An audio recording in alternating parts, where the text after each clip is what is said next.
Wow, দেখেন প্রিয় দর্শক, সত্যি ব্যাগ কত সুন্দর গর্জিয়াস একটা সাইড ব্যাগ তৈরি করেছে মহিলাদের।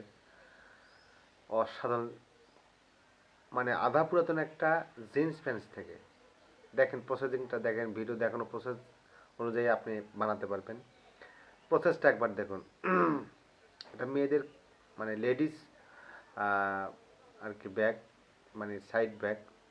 এত সুন্দর লুকিং আর এত গর্জিয়াস একটা লুকিং, আপনি না দেখলে এবং শেষ পর্যন্ত ভিডিওটা দেখুন, না দেখলে আপনি বিশ্বাসই করতে পারবেন না। দেখেন তার পরিবর্তনটা কেমন আসে, দেখেন কত সুন্দর। দেখেন ধাপে ধাপে খুব স্লোলি দেখানো হচ্ছে, আপনি যেহেতু শিখতে পারেন এবং সবাইকে শেখাতে পারেন এই জন্যই আর কি। দেখেন কত সুন্দর লাগে, কি থেকে কি হয়ে গেল। সামান্য একটা জিন্স প্যান্ট থেকে দেখেন অলরেডি কিন্তু হয়ে গেছে। ভিডিওটা যদি ভালো লাগে অবশ্যই লাইক কমেন্ট শেয়ার করে দেবেন এবং বেশি বেশি শেয়ার করবেন যাতে সবাই দেখতে পারে। দেখেন কত সুন্দর, দেখতে পাচ্ছেন? Wow, gorgeous looking.